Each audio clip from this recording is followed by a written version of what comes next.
Welcome to the Scottish Saloons and Sports Car Championship here at Knockhill, and the cars are on their green flag lap. And yes, a green flag lap given to these cars because they do have the option to run on slicks or wets as they make their way round Clark Corner just now. Quite a decent field of cars, to tell you the truth. We've got 15 cars out there today. How many will get to the end in these very tricky conditions? Andy Forrest and Andrew Gallagher, the front row of the grid with Forsyth and Bryden. Now keep your eyes on Paul Bryden. He's in something just a little bit special. It's a Scandinavian touring car, and it's a silhouette of a BMW. It's got V6 engine, mid-engine in it. So watch out, let's see if that Nissan power goes. As we start to get lights on the bridge, we've got 4 lights. We've got a full complement of lights on the Beatson's Building Supply Bridge, and away we go. It's a cracking start from Andy Forrest. Didn't expect that. Expected the 4-wheel drive car of Andy Gallagher to maybe get the jump down there, but Forrest leads in through the top of Duffus Dip, chased hard by Gallagher in the Kenny McKell Mitsubishi Evo. There's contact further down. No, that's Craig Dillon being turned around, and Dillon goes down the hill sideways. So a bit of a disaster for him. Who was that he had contact with? Difficult to see from that point of view. But the leaders come through the chicane, and Bryden's got himself ahead of Forsyth, Keith Cowie, Will Robson as they go up the back straight. We've got Graham Robertson in there in the BMW 1 Series as well. So a great shame for Craig Dillon. A little bit of 2-1 doesn't go there. And Craig gets the sharp end of the stick going down Duffus Dip. But as we come into the hairpin, lights ablaze on the roofline of that car. Good idea by Andy Forrest. Westfields don't have the greatest lights on them, but he's put these high intensity ones quite high up, so people can see him coming an awful lot better. And Andrew Gallagher in that roundabout, we're told 700-800 brake horsepower, that Mitsubishi Evo. Now you may remember that from last year.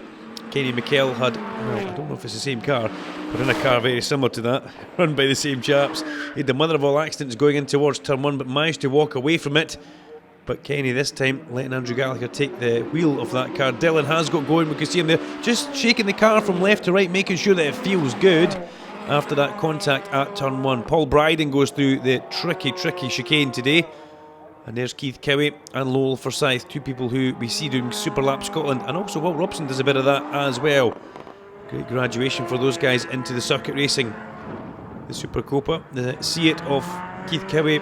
It's a fast car. Keith Cowie drives it extremely well. He'll be delighted to get himself up to speed with the season starting here. Now we've come through the hairpin. Andy Forrest crosses the line, and he started to pull away from Andrew Gallagher now. We spoke with Andrew Gallagher, and he was just hoping to try and stay with Forrest. Forrest didn't know where his car actually sat on track alongside Andrew Gallagher speed-wise. The overall lap time was good, but Andy Forrest wasn't sure if Gallagher had more top-end speed. Doesn't really matter now, because we expected the 4-wheel drive car to be the car at the front, but it was actually Andy Forrest in that rear-wheel drive Westfield who is pulling away, the Westfield SEI as it's badged. And both, well, he's in class A3. Andrew Gallagher's actually badged in as a guest. Let's hope we get more from Gallagher this year. There's the car going through the hairpin just now, the 37 car, big rears jumping out from the back from underneath him as Andrew Patterson goes a lap down. And he gets done quite convincingly on the main straight by that Westfield. And now Gallagher slides past as well. Over the crest of Duffus Dip, you can see these tricky weather conditions we've got here. These guys do have a little bit more tyre and mechanical grip than other series, especially Paul Bryden. This is our Scandinavian touring car then. It's got a V6 mid-engined Nissan engine, which is just behind Paul basically. And when you look at it, it's a pretty trick bit of kit. Silhouetted and space framed. The silhouette of a BMW. He just went past Andrew Patterson there. These 2 BMWs couldn't be further apart if they tried. As into the hairpin comes Duncan Steele in his little Toyota MR2. Stays out the way of our race leader. And through goes Andy Forrest and up the main straight. Forrest now starting to build a nice comfortable buffer over himself and Andrew Gallagher.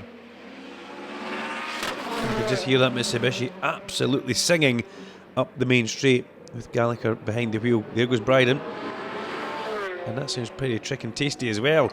Good bit of sound coming back from the cameras from Edinburgh College here. Gallagher a little bit wayward through the chicane there. Looked like Carmen went a little bit light over the crest of the chicane. He just didn't have the grip as he come through. He's already heading towards the hairpin goes our leader Andy Forrest. Fastest lap of the race for Andy Forrest in these wet weather conditions, believe it or not. 53.899. That is extremely fast. You can see him just sitting behind the steering wheel. It's so important that you're nice and smooth with everything you do. As Forrest chalks off another lap across the line, but a 53.899 second lap to Gallagher's fastest lap, a 55.2. And Forrest just getting quicker and quicker with each lap that he does.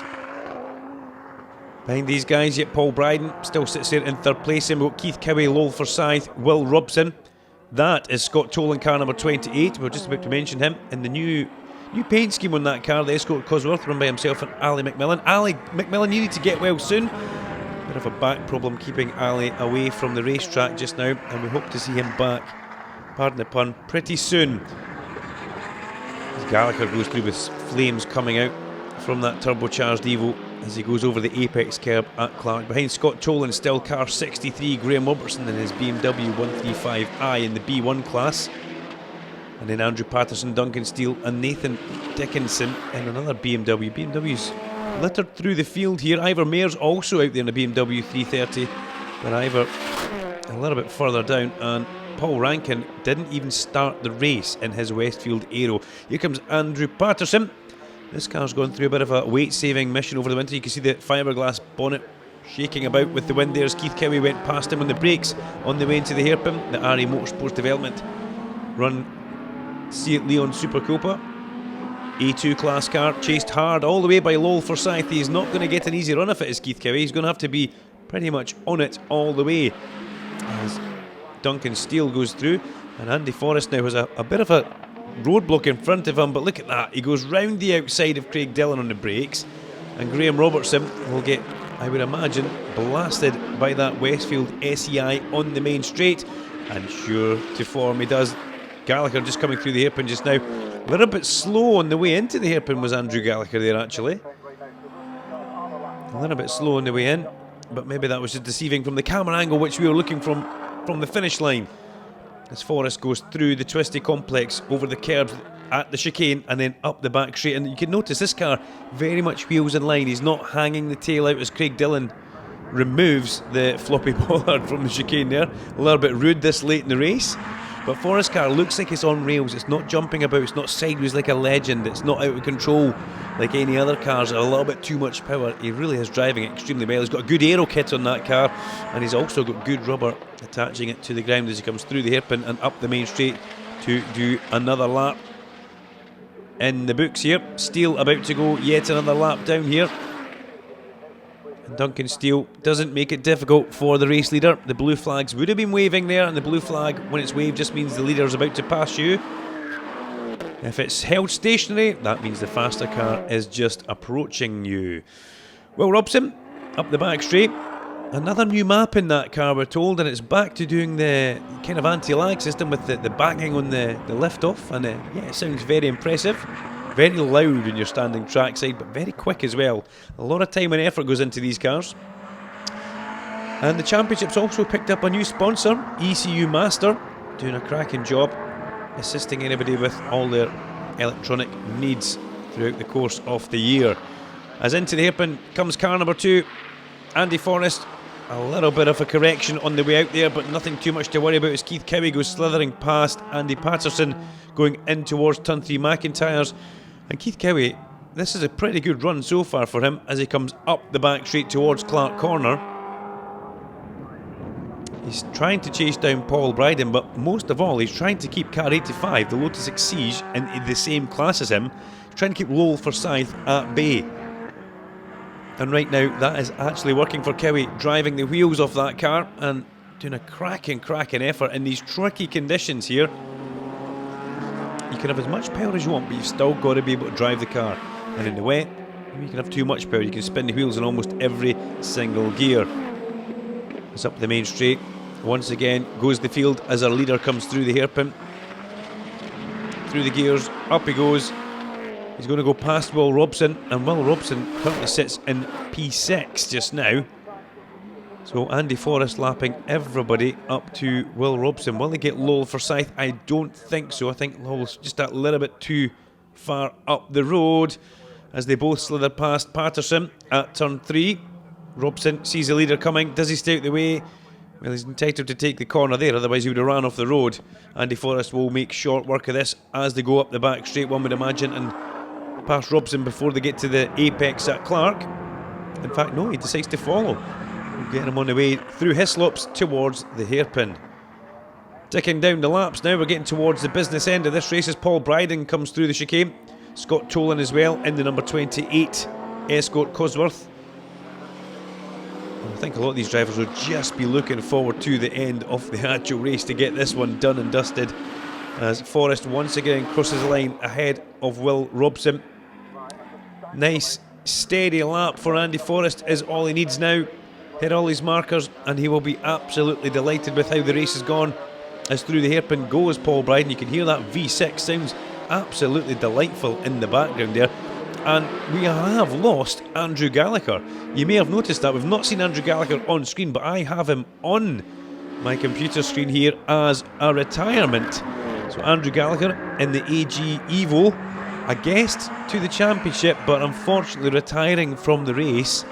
And that is not a good one for Andrews. Let's hope he can get that fixed and get back out for race number 2. Take a bit of competition towards Andy Forrest. But I wonder what's gone wrong there. Let's hope it's nothing too serious, as Craig Dillon still over the back of Graham Robertson down through the twisty parts. But it's all about this man. Car number 2, Andy Forrest, takes a checker flag in his Westfield SEI. The 2 litre A3 class wins. Fastest lap of the race, a 53.899, and he kept that. Fabulous, fabulous lap time. The total race time as well, 11 minutes 8 seconds. Andy Forrest will be delighted with that one. Paul Bryden comes through for a well-deserved second place. Keith Cowie gets on the podium for third place and also wins his class. Laura Forsyth changes him home with Will Robson rounding out the top 5. You answered the question on lap 1. Did your car have the pace in a straight line for his car? Yes was the answer. That must have been a bit of a weight off the shoulders. Yes, it was actually. Just getting off the line was a bit of weight off the shoulders. I thought if Andrew gets in front of me off the line, it's really going to be hard work to try and pass him. Been there before for 12 laps, so I knew exactly what it was like. So yeah, to get into the lead in the first corner, and Andrew was really up behind me for the next couple of bends, so I had to be as wide as a Westfield can be. But then he dropped back a little bit, which let me concentrate on the way ahead as opposed to in the mirrors, and it always helps a little bit. Congratulations, buddy. Thanks very much. Cheers. Paul Bryden, happy with that second place, tricky conditions, and I think you're still learning this car, aren't you? Aye, I'll take a year to get used to the car. We just try a different setup every time we go out. If it's better or worse, then we'll know. So I made some changes into qualifying. There was a couple of seconds a lap slower, so. But I just decided to go out. But the weather today, I wasn't going to make any changes and muck about, so a wee bit oversteer, that'll do. Keith Cowie comes home P3, and yeah, difficult conditions for you guys out there. Visibility must have been one of the things. Yeah, it was not a lot of visibility and not a lot of traction either. Is there anything you can change in the car for race 2 for that? No, not really. It's not making the boost it should be, so I just had to make do with what I had. Well, look forward to race number 2. I want another podium from you. Oh, here's hoping.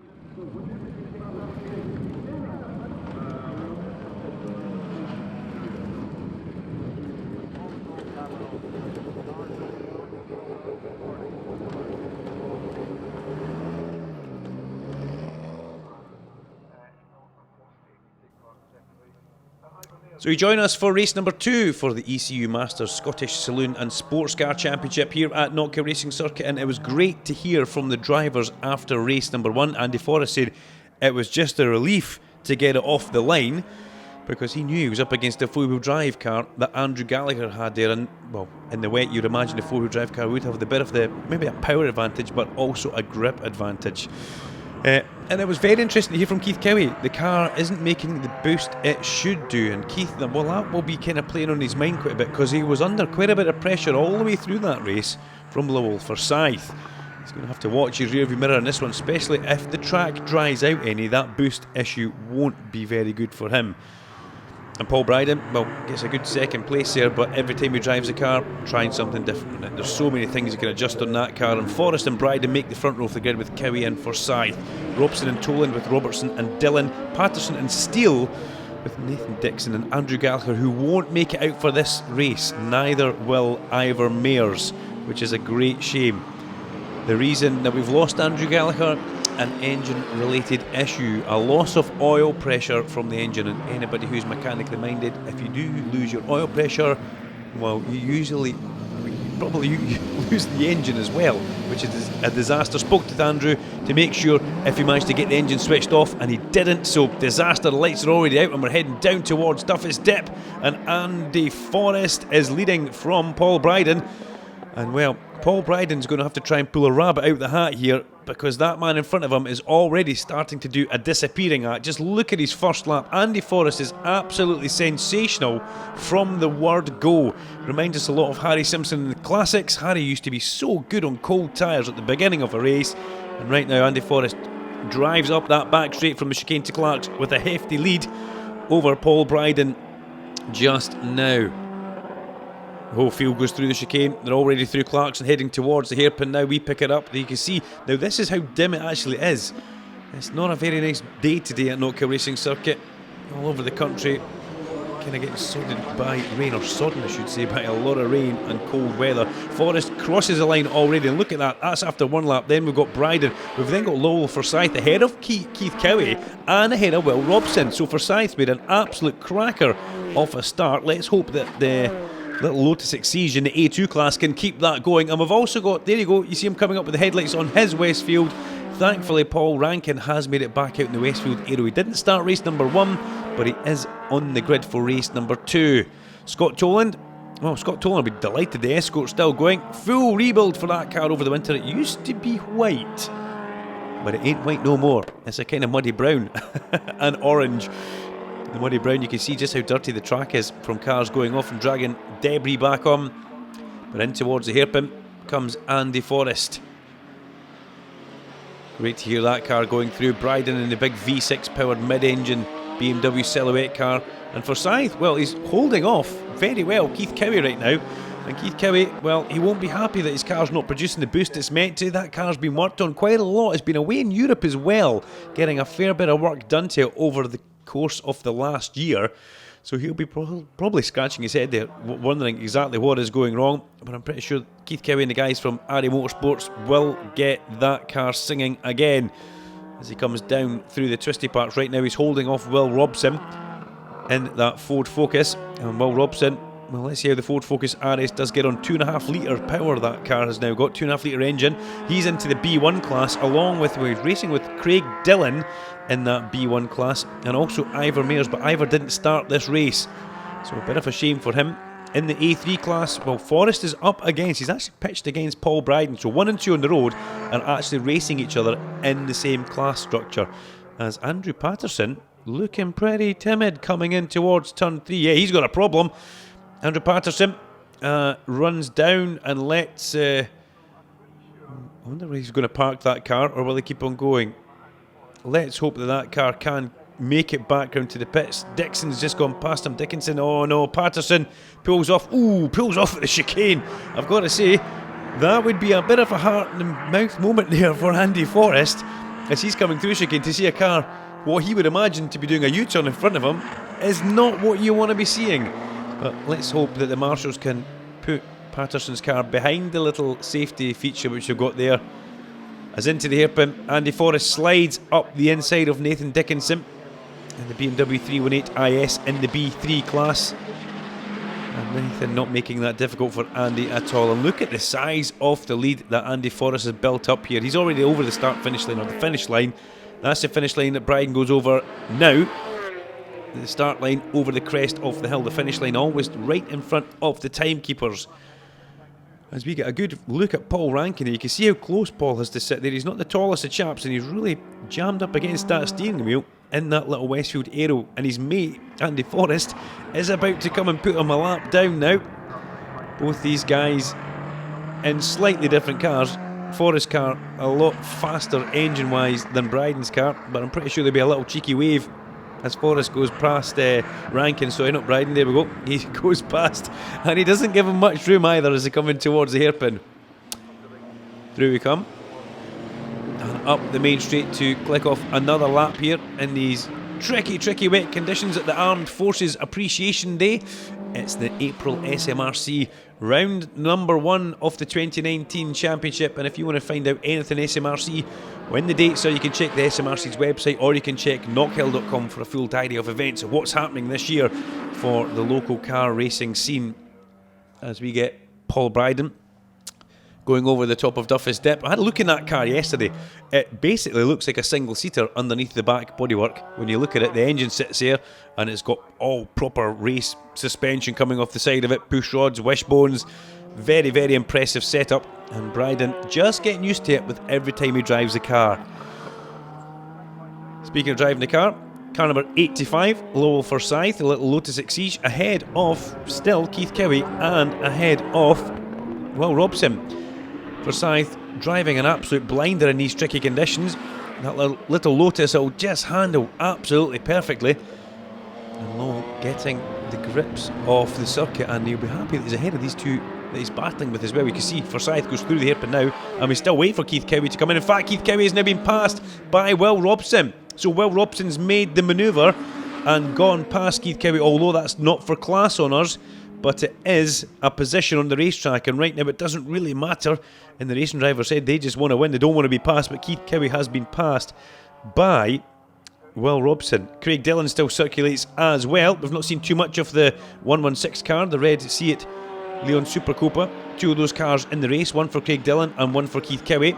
But this is the, I'm going to say aging Escort Cosworth, and I'm going to say that very gracefully because I am a big fan of these cars, but they have been around for a long time now, and to keep them going seems very, very difficult.